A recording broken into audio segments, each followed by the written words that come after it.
Hosea chapter 4 verse 6, Ang aking bayan ay nasira dahil sa kakulangan ng kaalaman, sapagkat ikaw ay nagtakwil ng kaalaman, akin namang itatakwil ka upang ikaw ay huwag maging saserdote ko, yamang iyong nilimot ang kautusan ng iyong Diyos, akin namang kalilimutan ang iyong mga anak, ito ay nagpapaalala, na ang kakulangan ng kaalaman at tamang pag-unawa, ay nagiging sanhi ng pagkasira.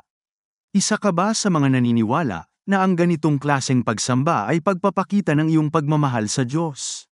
Sa teksto ng Biblia sa Exodus chapter 20 verse 5, makikita natin ang isang malinaw na utos mula sa Diyos tungkol sa pagsamba sa mga Diyos-Diyosan, huwag kang yuyukod sa kanila o sasambahin sila, sapagkat ako ang Panginoon mong Diyos ay isang Diyos na mapanibuguin. Ang talatang ito ay tumutukoy sa matinding damdamin ng Diyos patungkol sa ugnayang nais niya sa kanyang mga tao. Ang konsepto ng Diyos na mapanibuguin o seloso, dito ay nagsasalaysay ng kanyang pagnanais para sa eksklusibong pagsamba at debosyon. Nais niya ng isang relasyon na hindi nahahati ang atensyon sa ibang mga Diyos o Diyos-Diyosan, anumang bagay na nakakapaglayo ng ating atensyon mula sa ating pananampalataya sa Kanya. Maraming tao ang maaaring makipag-argumento na ang pagsamba sa mga Diyos-Diyosan ay isang paraan ng pagpapakita ng pagmamahal at debosyon. Maaaring iniisip nila na sa pamamagitan ng paggalang sa mga pisikal na representasyon o sa mga bagay sa mundo, ipinapakita nila ang kanilang pagmamahal sa Diyos sa partikular na konteksto ng kultura o personal na pananaw. Gayunpaman, ang pananaw na ito ay lubos na hindi naiintindihan ang tunay na kahulugan ng kung ano ang wastong pagsamba ayon sa kasulatan.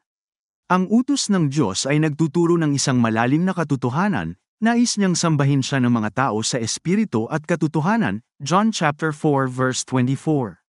Ang pagsamba sa mga Diyos-Diyosan ay hindi lamang nag-aalis ng sinseridad ng pagsamba, kundi nagkakamali din ng representasyon ng ating relasyon sa Diyos. Sa pagpili ng mga Diyos-Diyosan, maging ito man ay gawa sa bato, metal, o kahit tulad ng kapangyarihan at yaman, tayo ay sa katunayan, ay naglalagay ng ating tiwala at pag-ibig sa isang bagay na likas na may kapintasan, at hindi kayang ibalik ang pagmamahal na dapat nating itaguyod para sa ating lumikha. Higit pa rito, tahasang sinasabi ng Diyos sa Exodus na siya ay isang selosong Diyos, na nangangahulugan, na anumang anyo ng paghahati ng katapatan ay hindi lamang nakakapagpadismaya sa Kanya, kundi ito ay isang direktang paglabag sa kasunduan na itinatag niya kasama ang Kanyang mga tao. Sa katunayan, kapag pinili nating bigyang prioridad ang mga Diyos-Diyosan, tayo ay nagtatakwil sa pagmamahal na inaalok ng Diyos, at pinapababa ang kahalagahan ng ating pangako sa Kanya. Ang tunay na pagsamba sa Diyos ay nangangahulugan ng paglalagay sa Kanya sa sentro ng ating mga buhay. Ang pagsamba sa mga Diyos-Diyosan, sa ganitong paraan, ay hindi isang pagpapahayag ng pagmamahal, kundi isang pagtataksil sa ating relasyon sa Diyos na dapat nating pagyamanin.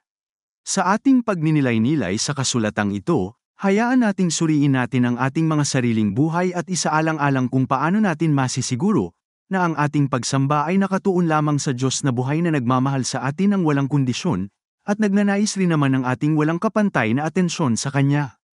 Ang tunay na pagmamahal sa Diyos ay nagiging realidad sa pamamagitan ng katapatan at pagsunod na nagbabantay sa ating mga puso laban sa mapang-akit na mga Diyos-Diyosan na siyang nagnanais na wasakin ang ating relasyon sa Kanya. Ginagawa natin ang lahat ng ganitong bagay upang ipaalam at ipakita natin ang ating pagmamahal, katulad ng pagpapakita ng iyong magandang relasyon sa iyong kasintahan, subalit sa Diyos, ang pagsamba, pananalangin, at paglilingkod sa mga Diyos-Diyosan ay hindi pagpapakita ng pagmamahal, kundi ito ay pagtataksil sa Kanya. Lagi nating tatandaan, ang Biblia ang dapat nating sinusunod, at hindi ang sinasabi ng sanlibutan o ang ating nararamdaman, dahil kadalasan, ang sariling kaisipan ng tao, ay nagdudulot ng kapahamakan sa impyerno. Proverbs 14 verse 12, may daan na tila tama sa mata ng tao, ngunit sa wakas, ito ay humahantong sa kamatayan. Muli ito ang Mahafir TV na nagsasabi, tayo ay naligtas sa pamamagitan ng pananampalataya at hindi sa ating mga gawa.